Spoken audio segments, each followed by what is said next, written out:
ഈ കേരളത്തിന്റെ ജില്ലകളിൽ ഏറ്റവും ശാന്ത സ്വഭാവക്കാരായ ജില്ലക്കാർ വയനാട് ജില്ലക്കാർ. കുറെ വർഷത്തെ പരിചയം വെച്ചിട്ട് ഞാൻ പറയുന്നത് വയനാട് ജില്ലക്കാർ ശാന്ത സ്വഭാവക്കാരാണെന്ന് മാത്രമല്ല, വർഗീയത അല്ലെങ്കിൽ സ്വജനപക്ഷപാതം അല്ലെങ്കിൽ കുടുംബമാഹാത്മ്യത്തിന്റെ പോര് അല്ലെങ്കിൽ സമ്പത്തിന്റെ ഡംപ് ഇതൊന്നുമില്ലാത്ത പാവങ്ങളായ കുറെ ആളുകൾ. സമ്പത്ത് കൊണ്ട് അവർ വലിയ നിലയിലുള്ളവരായിരിക്കും, സമ്പത്തിന്റെയും മാനദണ്ഡമേ അല്ല. അപ്പൊ എല്ലാ നിലയിലും നല്ല സ്വഭാവക്കാരായ വയനാട് ജില്ലക്കാർ ഈ കഴിഞ്ഞ 4 ദിവസം കൊണ്ട് ഒരു കാര്യം കൂടി അവർ തെളിയിച്ചിരിക്കുകയാണ്: ഏറ്റവും സഹനശീലരും അവർ തന്നെ. നമ്മളൊക്കെ ദൃശ്യശ്രാവ്യ മാധ്യമങ്ങളിൽ, ദിനപത്രങ്ങളിൽ, സോഷ്യൽ മീഡിയയിൽ ഒക്കെ നമ്മൾ കണ്ടത് യഥാർത്ഥത്തിൽ നമുക്കൊന്നും എടുത്ത് ഉദ്ധരിക്കാൻ പോലും കഴിയാത്ത വണ്ണം ഭീകരമായ നിലയിൽ ഒരു പ്രകൃതി ദുരന്തം അവരെ തേടിയെത്തി.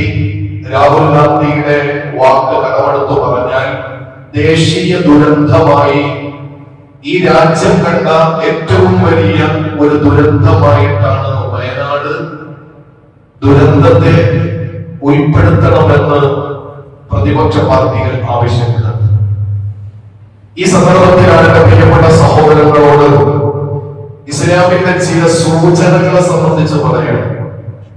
ഇല്ലാത്ത കാര്യങ്ങൾ പറയുകയോ അല്ലെങ്കിൽ ഉള്ളതിന് പൊടുപ്പക്കപ്പുരം കൊടുത്ത് പറയുന്ന ആവശ്യമൊന്നും ഇല്ലാത്ത വണ്ണം അല്ലാഹുവിന്റെ ഹബീബ് നബി മുഹമ്മദ് മുസ്തഫ സല്ലല്ലാഹു അലൈഹി വസല്ലം തങ്ങൾ 1400 വർഷങ്ങൾക്ക് മുമ്പ് പറഞ്ഞു: യഹ്തി അലന്നാസി സമാൻ.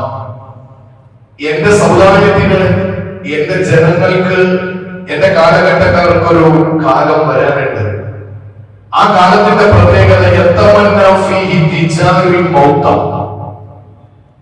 ജീവിച്ചിരിക്കുന്ന ആളുകൾ മരിച്ചെങ്കിൽ എന്ന് കൊതിക്കും. വാക്ക് വളരെ കൃത്യമായി പദാനുപദമായി തന്നെ ഞാൻ പറയണം.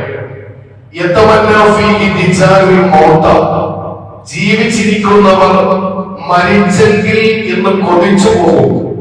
എന്തിന്റെ പേരിലാണ്? അവർ ദുനിയാവിൽ ചെന്ന് കണ്ടു ഭൂമികുലുക്കം, നാശം, പരീക്ഷണങ്ങളും ഭൂമികുലുക്കം അടക്കമുള്ള പ്രകൃതി ദുരന്തങ്ങളും ക്ഷോഭങ്ങളും ഒരു സമൂഹം നേരിട്ട് കാണുമ്പോൾ ഞങ്ങൾ മരിച്ചിരുന്നെങ്കിൽ എന്ന് കൊതിച്ചു പോകുമെന്ന് തിരുനബി സല്ലല്ലാഹു അലൈഹി വസല്ലം 1400 വർഷങ്ങൾക്ക് മുമ്പ് ഈ ലോകത്തിനെ പരിചയപ്പെടുത്തുമ്പോൾ ഞാൻ ചോദിക്കുന്നത്, വയനാട് ജില്ലയിൽ ഒരു ദുരന്തം നടക്കുമ്പോൾ തിരുവനന്തപുരത്തുകാരെ ഞങ്ങളും കൂടി വയനാട്ടിലായിരുന്നെങ്കിൽ, മുണ്ടക്കൈയിലായിരുന്നെങ്കിൽ, ചൂരൽമലയിലായിരുന്നെങ്കിൽ, അല്ലെങ്കിൽ പുത്തുമലയിലായിരുന്നെങ്കിൽ എന്ന് കൊതിക്കുമെന്നല്ല ഈ പറയുന്നത്. അത് വളരെ കൃത്യമായി നമ്മൾ കണ്ടു. തന്റെ പ്രിയപ്പെട്ട 16 കുടുംബങ്ങൾ ഒലിച്ചു പോയ 16 കുടുംബാംഗങ്ങൾ ഒലിച്ചു പോയ പാവപ്പെട്ട ഒരു സഹോദരന്റെ നിലവിളി നമ്മൾ കേട്ടതാണ്. അദ്ദേഹം പറയുന്ന ഒരു വാക്കുണ്ട്: എന്നെ എന്തിന് പടച്ചതമ്പുരാൻ ബാക്കിയാക്കി? എന്നെ എന്തിനാണ് അല്ലാഹു ബാക്കിയാക്കിയത്? എന്നെ കൂടെ അങ്ങ് വിളിക്കാമായിരുന്നില്ലേ?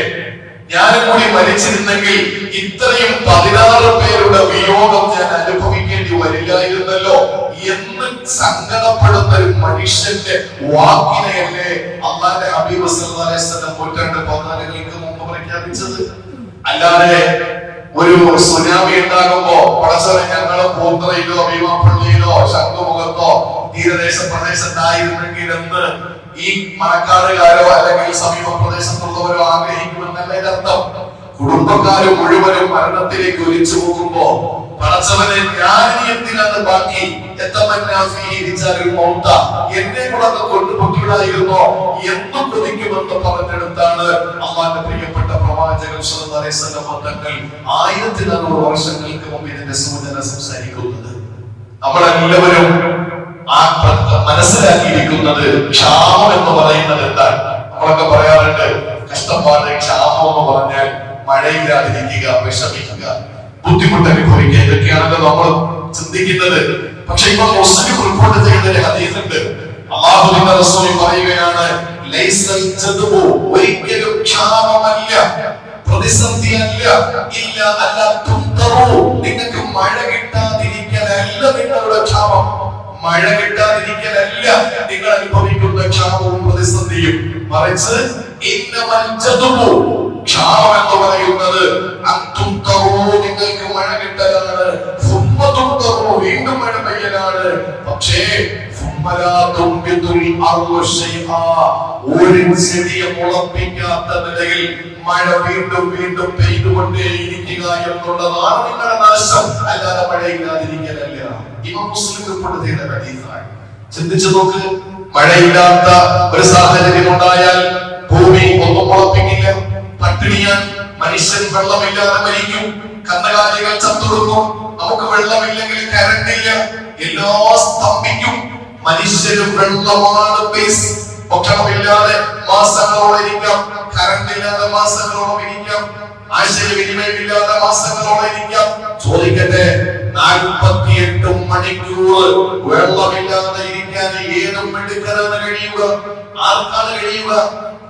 വെള്ളമാണ് ബേസിക്. പക്ഷേ ആ വെള്ളം നിങ്ങൾക്ക് കിട്ടാതിരിക്കലല്ല നിങ്ങളുടെ നാശം. അല്ലാഹുവിന്റെ റസൂൽ പറഞ്ഞു, അൽഇന്നമൽ ജദ്ബു നാശം ഒരു സസ്യങ്ങളെ മുളപ്പിക്കാത്ത നിലയിൽ മഴ ഇങ്ങനെ പെയ്തുകൊണ്ടേയിരിക്കുക എന്നുള്ളത് നിങ്ങൾക്ക് നാശമാണെന്ന് ആദരവായ പ്രവാചകൻ നബി മുഹമ്മദ് മുസ്തഫ സല്ലല്ലാഹു അലൈഹി വസല്ലം മുമ്പൊരിക്കൽ ഞാൻ പറഞ്ഞിരുന്നു. ആയിഷ ബീവിയിൽ നിന്ന് ഇമാം ബുഖാരി ഉദ്ധരിക്കുന്ന ഒരു ഹദീസ് ഉണ്ട്. മഴ പെയ്യുമ്പോ, മഴക്കാർ വരുമ്പോ, മേഘങ്ങൾ ഉരുണ്ടുകൂടുമ്പോ അല്ലാഹുവിന്റെ റസൂലിന് പേടിയായിരുന്നു. നമുക്ക് പേടിയില്ല. നമ്മൾ ചിന്തിക്കുന്നത് ഇവിടെ ഉരുളുപൊട്ടാനാ, ഇല്ലായ്മയിൽ നിന്ന് സൃഷ്ടിക്കാൻ കഴിവുള്ള പടച്ചതമ്പുരാന് ഈ മഴക്കാലം, ഈ തീരദേശ പ്രദേശങ്ങൾ എന്ന് നമ്മൾ പറയുന്ന ഭാഗങ്ങളിൽ ഉരുൾപൊട്ടിപ്പിക്കാൻ പടച്ചതമ്പുരാന് വലിയ താമസമില്ല. നമ്മൾ കരുതുന്നത് ഇവിടെ മഴയുണ്ടോ, ഇവിടെ വലിയ പർവ്വതങ്ങളുണ്ടോ, ഇവിടെ കുന്നുപ്രദേശങ്ങളുണ്ടോ, ഇതൊന്നുമില്ലല്ലോ. പിന്നെ എങ്ങനെയാണ് ഇവിടെ ഉരുൾപൊട്ടുക? എന്റെ പ്രിയപ്പെട്ട സഹോദരങ്ങളെ, അള്ളാഹുവിന് ഇല്ലായ്മയിൽ നിന്ന് സൃഷ്ടിക്കാൻ കഴിയുമെങ്കിൽ അള്ളാഹുവിന് അതിന് കഴിയും. അള്ളാഹു അതിന് കഴിവുള്ളവനാണ് എന്ന് അള്ളാഹുവിന്റെ ഖുർആൻ തന്നെ പറയുന്നുണ്ട്. ആയിഷ ബീവി റളിയല്ലാഹു അൻഹ പറയാ, മഴക്കാർ വന്നു കഴിഞ്ഞാൽ, കാർമേഘം വന്നു കഴിഞ്ഞാൽ, ഇദാ റഅ നബി സല്ലല്ലാഹു അലൈഹി വസല്ലം നബിതങ്ങൾ ഇദാ റഅ മഖീലത ഫി സമാഇ, മഖീലത എന്ന് പറഞ്ഞാൽ മഴക്കാറ് മേഘം ഇരുട്ട് മൂടുന്നത് നബിതങ്ങൾ കണ്ടാൽ അഖബല വ അദ്ബറ, മുന്നോട്ടും പിന്നോട്ടും റസൂലുള്ളാഹി നടക്കും. നമുക്കറിയാലോ, ഒരാളെ പേടിക്കുമ്പോ അയാളുടെ നടത്തം കൂടും, ബ്ലഡ് പ്രഷർ കൂടും, അയാൾ അങ്ങോട്ടും ഇങ്ങോട്ടും നടക്കും, ഉലാത്തും.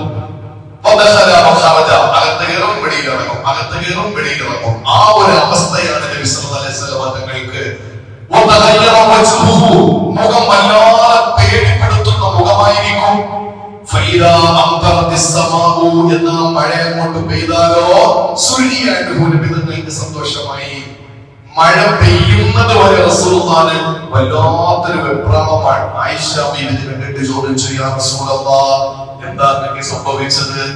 മഴക്കാറ് കണ്ടാൽ അങ്ങ് മുന്നോട്ടും പിന്നോട്ടും നടന്ന് പുറത്തിറങ്ങി അകത്ത് കയറി മുഖം വല്ലാതെ വിവർണമായി, ഭയവികുലനായി, സംഭീതനായി, പരിഭ്രമചിത്തനായി, വിഷണ്ണനായി, വ്യാകുല വിഹ്വലനായി അങ്ങനെ കാണുന്നല്ലോ എന്ന് ചോദിച്ചപ്പോൾ അല്ലാഹുവിന്റെ റസൂൽ പറഞ്ഞത്, ആദ സമൂഹത്തിന്റെ പരീക്ഷണം അല്ലാഹു തആല കൊടുത്തത് കാർമേഘങ്ങളിൽ രണ്ട് മൂടിയിട്ടായിരുന്നു. ആ കാർമേഘങ്ങളിൽ നിന്ന് അല്ലാഹു തആല പരീക്ഷണത്തിന്റെയും അവന്റെ കോപത്തിന്റെയും അവന്റെ നിഗ്രഹത്തിന്റെയും മഴകൾ പെയ്യിപ്പിച്ചപ്പോൾ അവർ നശിച്ചുപോയി. എന്റെ സമുദായത്തിന് അങ്ങനെ ഒരു ദുരന്തം വരുമോ എന്ന പേടിയാണ് എനിക്ക്. മഴ പെയ്യാൻ തുടങ്ങിയാൽ ആശ്വാസമായി, മഴ പെയ്യാൻ തുടങ്ങിയാൽ എനിക്ക് സമാധാനമായി. എന്റെ പ്രിയപ്പെട്ട സഹോദരങ്ങളെ, 3 ആയത്തുകൾ എന്റെ പ്രിയപ്പെട്ടവരോട് എനിക്ക് ഉണർത്താറുണ്ട്. 3 ആയത്തുകൾ. വയനാടിന്റെ ചരിത്രങ്ങളൊന്നും നിങ്ങളുടെ അടുത്ത് പറയണ്ട, നമ്മളൊക്കെ ടിവിയുടെ മുമ്പിലാണ്, നമ്മളെപ്പോഴും മൊബൈലില് നമ്മൾ കണ്ടുകൊണ്ടിരിക്കാൻ. വിവരിക്കാൻ കഴിയില്ല സഹോദരങ്ങളെ. മനുഷ്യത്വം മരവിച്ചിട്ടില്ലാത്ത, മസ്തിഷ്കത്തിൽ അർബുദം ബാധിച്ചിട്ടില്ലാത്ത, തലയിൽ ചാണകമല്ലാത്ത, അത് എടുത്തു പറയേണ്ട കാര്യമാണ്. തലയിൽ തലച്ചോറ് മാത്രമുള്ള, അത് ഏത് മതവിഭാഗമാണെങ്കിലും ഏത് രാഷ്ട്രീയക്കാരനാണെങ്കിലും ഏത് സംഘടനയിൽപ്പെട്ടവരാണെങ്കിലും അവർക്കൊന്നും ഒരിക്കലും സഹിക്കാൻ പറ്റാത്ത കാര്യമാണ് ദുരന്ത ഭൂമിയിൽ നടക്കുന്ന ഓരോ കാര്യങ്ങൾ. വയനാട് ജില്ലയിൽ ഈ സംഭവം നടക്കുന്നതിന്റെ 5-6 കിലോമീറ്റർ പുറത്ത് പുത്തുമല എന്ന് പറയുന്ന സ്ഥലത്ത് ഞാൻ പ്രസംഗിച്ചിട്ടുണ്ട്. ഈ പറയപ്പെട്ട സ്ഥലത്തൊന്നും ഞാൻ പ്രസംഗിച്ചിട്ടില്ല. പുത്തുമല എന്ന് പറയുന്ന സ്ഥലത്ത് പ്രസംഗിച്ചിട്ടുണ്ട്. അവിടെ എനിക്ക് സുഹൃത്തുക്കളുണ്ട്. ആ ഭാഗത്ത് നിന്ന് പറഞ്ഞത്, ഞങ്ങൾ ഈ രക്ഷാപ്രവർത്തനത്തിന് പോകുമ്പോ ഞങ്ങളുടെ കയ്യിൽ കിട്ടുന്നത് നാവ് കയ്യിൽ കിട്ടുന്നു. ആലോചിച്ച് നോക്കണം. വരുന്ന വലിയ വലിയ ഭീമാകാരമായ മരങ്ങളുടെയും പാറക്കൂട്ടങ്ങളുടെയും മലവെള്ളപ്പാച്ചിന്റെയും ഇടയിൽ ആർത്തട്ടഹസിച്ചു വരുന്ന ഈ ഉരുൾപൊട്ടലിൽ നിലവിളിക്കുന്ന പാവപ്പെട്ടവരെ ആ നിലയിൽ തന്നെ വെള്ളം എടുത്തുകൊണ്ട് പോകുമ്പോൾ നാവ് മുറിഞ്ഞിട്ട് നാവ് ഞങ്ങളുടെ കയ്യിൽ കിട്ടി. പോത്തിനെ അറുത്തിട്ട് അതിന്റെ കാലിന്റെ ഭാഗം എടുത്തുകൊണ്ട് വരുമ്പോൾ മയ്യത്തുകൾ നമ്മൾ കണ്ടു. ആലോചിച്ച് നോക്കണം സഹോദരങ്ങളെ. പണ്ട് എവിടെയൊക്കെയോ നമ്മുടെ കേട്ടത്, എവിടെയൊക്കെയോ നമ്മൾ വായിച്ച് മറന്നത് നമ്മുടെ നാട്ടിലുണ്ടായി എന്ന് പറയുമ്പോൾ എങ്ങനെയാണ് നമുക്കത് ഉൾക്കൊള്ളാൻ പറ്റുക? തന്റെ പ്രിയപ്പെട്ട ഉമ്മയെ രക്ഷപ്പെടുത്താൻ വേണ്ടിയിട്ട് കയ്യിൽ ഇങ്ങനെ വലിച്ചു കയറ്റുമ്പോ വലിയ പാറകൾ വന്നിട്ട് ഉമ്മ എടുത്തുകൊണ്ട് പോയി ആ മകൾ മുറിവുകളോടെ അഭയാർത്ഥിക്കാൻ വേണ്ടി ഉമ്മ വെള്ളത്തിനടി മണ്ണിനടിയില്. ആലോചിച്ച് നോക്കൂ. നമ്മൾ എന്താ കരുതിയത്?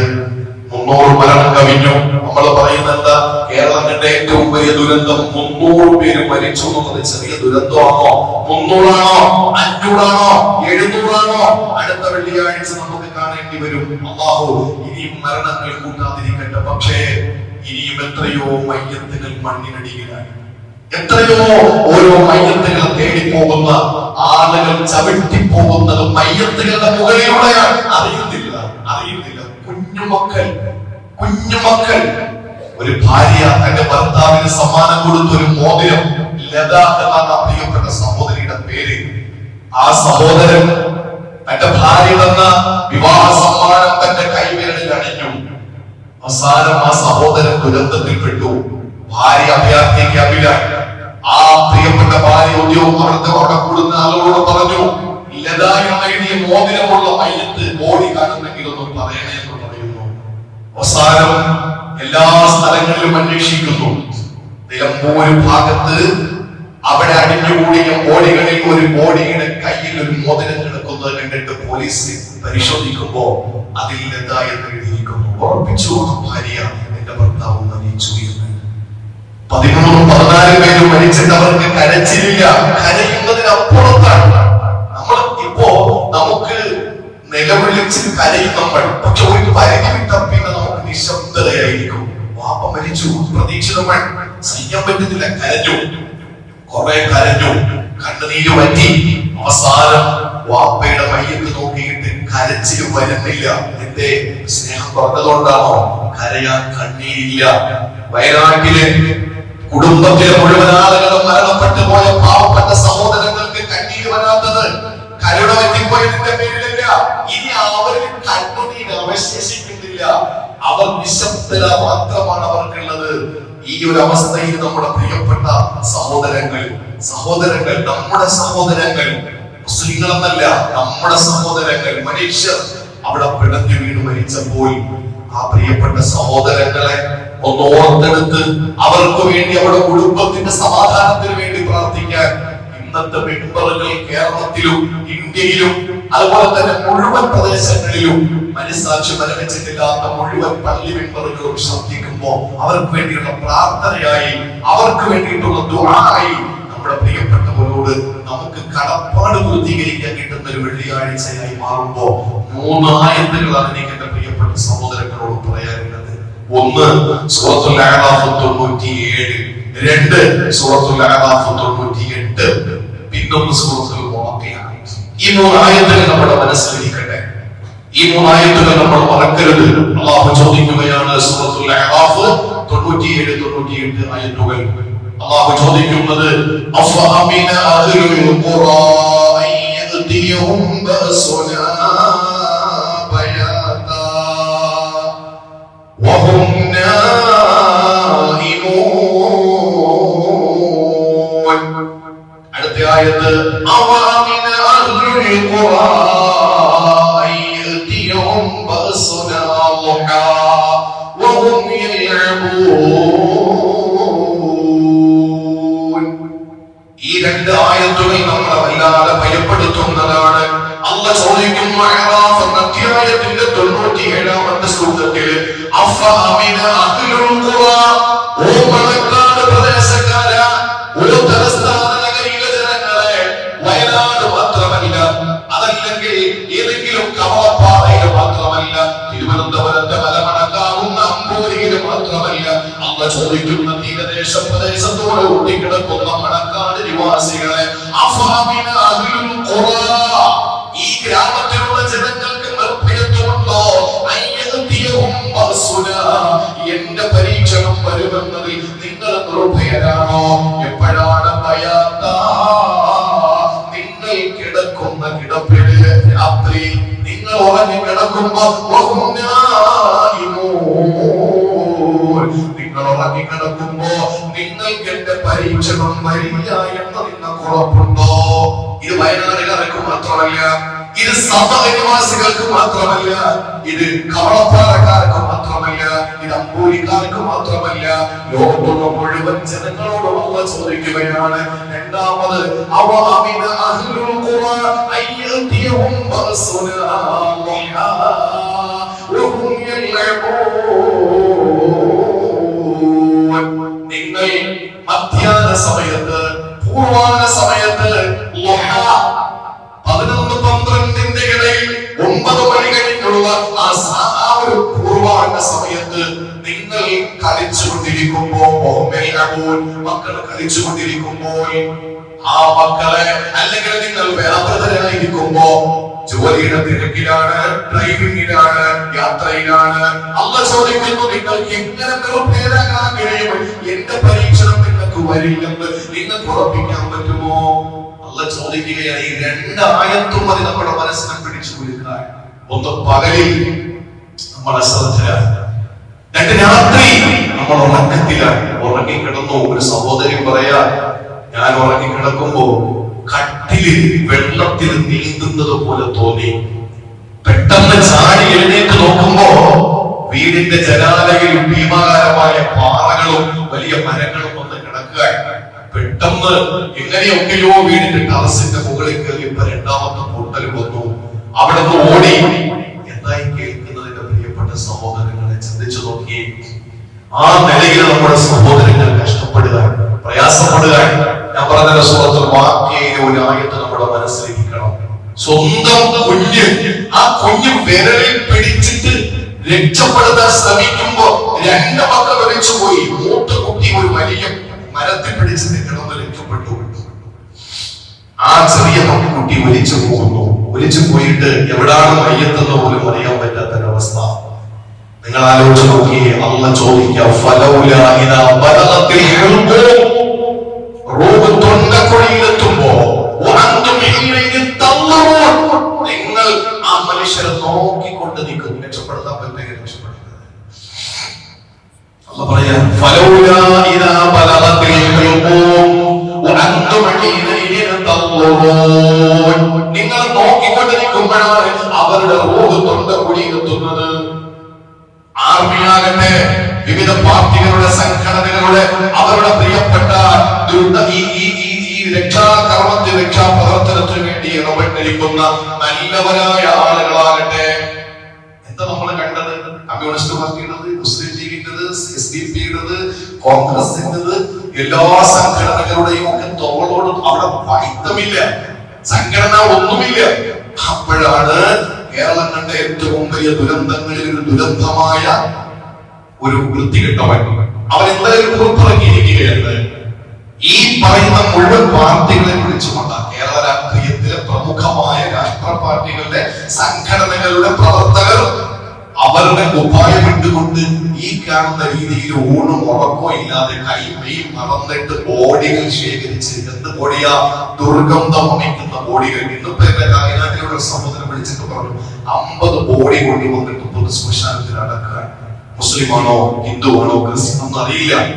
ഇനി കിട്ടാതെ വരുമ്പോ ഒന്നുകൂടെ വേണമെങ്കിൽ കുഴിച്ചെടുത്തിട്ട് DNA പരിശോധന നടത്തിയിട്ട് ഒന്നിക്കൊക്കെ കൊടുക്കാം. നിലവിൽ കുഴിച്ചിടുന്നു, കാരണം ഫ്രീസറിന്റെ കുറവുണ്ട്, ദുർഗന്ധം സഹിക്കാൻ പറ്റുന്നില്ല, രോഗാണുക്കൾ പരക്കാൻ സാധ്യതയുണ്ട്. അതുകൊണ്ട് ഇനി അതാണ് അടുത്ത പരിപാടി, കിട്ടുന്ന ബോഡികൾ പൊതു ശ്മശാനത്തിന് അടക്കം ചെയ്യാൻ, മറവ് ചെയ്യാൻ. ഇതൊക്കെ ചെയ്യുന്ന എല്ലാ പാർട്ടിക്കാരെ പറ്റിയും പറഞ്ഞുകൊണ്ട് ഇവരില്ലെങ്കിൽ ഒന്ന് ആലോചിച്ച് നോക്കിയേ. ഇന്ത്യൻ പട്ടാളം വലിയ ത്യാഗം ചെയ്തു, അവിടെ പാലം നിർമ്മിച്ചു, നമ്മളെ കണ്ടു. അതൊക്കെ വലിയ ഒരു ബിഗ് സല്യൂട്ട് തന്നെ നമ്മുടെ ഇന്ത്യൻ പട്ടാളത്തിന് കൊടുക്കണം. പക്ഷെ അതോടൊപ്പം ചേർന്ന് നിന്നുകൊണ്ട് പ്രവർത്തിക്കുന്ന ഏത് പാർട്ടിക്കാരായാലും ആ പാർട്ടിക്കാരുടെ പ്രവർത്തകരുടെ കുപ്പായം കണ്ടിട്ട് ഇതൊന്നും നമ്മുടെ വിഷയമല്ല, നമുക്ക് ആളുകളെ കൊല്ലുന്ന പണിയേ ഉള്ളൂ, അല്ലാതെ ഞങ്ങൾക്ക് രക്ഷപ്പെടുത്തുന്ന പരിപാടിയൊന്നും ഇല്ലാന്ന് പറയുന്ന വിവരദോഷികളായ എരപ്പാളികൾ. അതിൽപ്പെട്ട ഒരു പ്രമുഖനായ ഒരു വ്യക്തി പത്രസമ്മേളനത്തിൽ പറഞ്ഞത് എന്താണ്?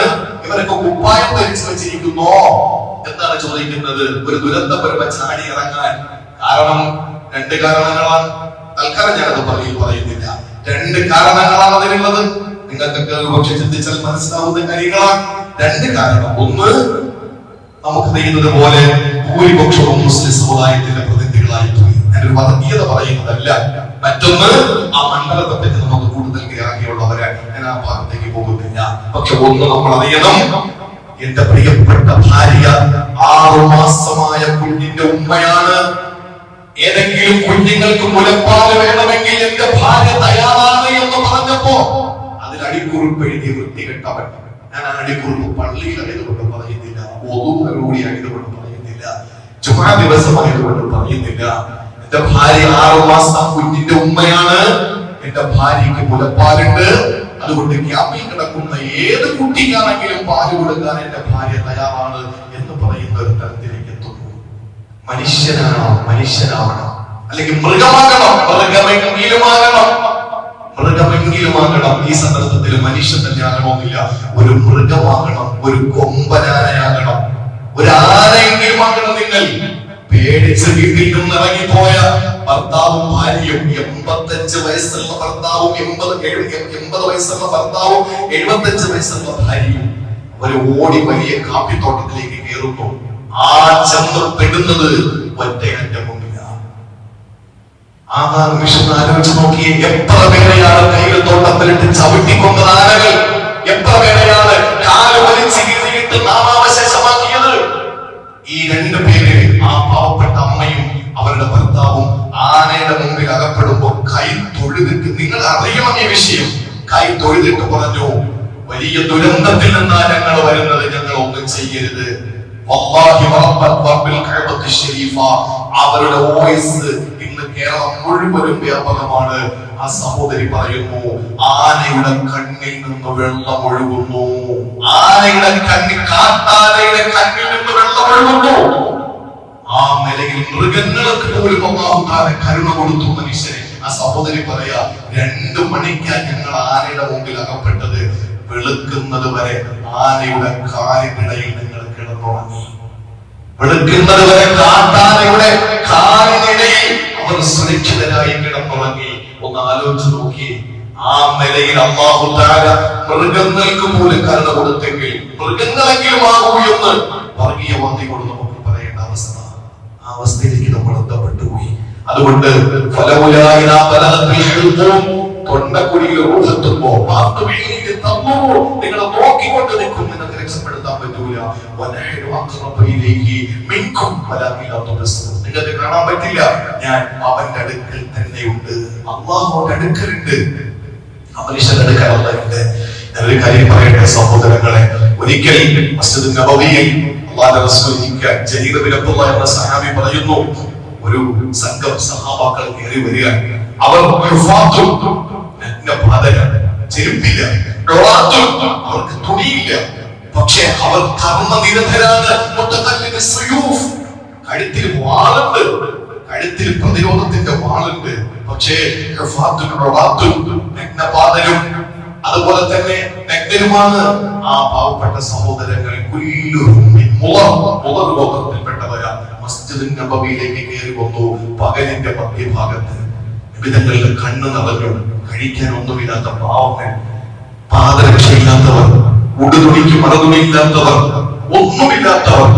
അല്ലാഹുവിന്റെ ഹബീബ് അവിടെ നിന്ന് എഴുന്നേറ്റു.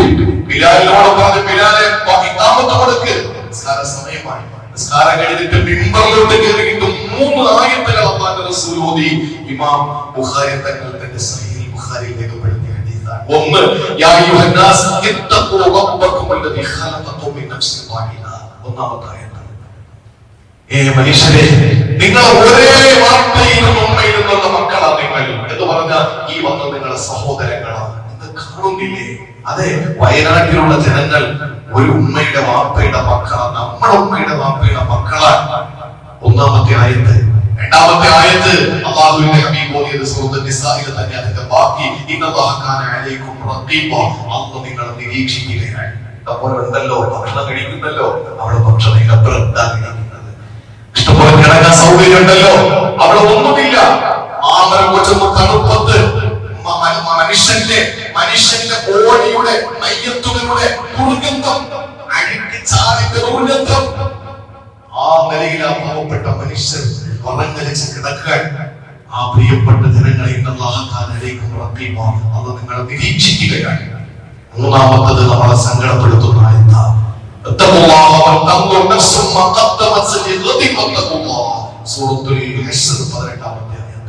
ഓ ജനങ്ങളെ, നിങ്ങൾ അല്ലാഹുവിനെ സൂക്ഷിക്കണം. നാളത്തേക്ക് എന്ത് ചെയ്തു എന്ന് ഓരോരുത്തരും ചിന്തിക്കട്ടെ.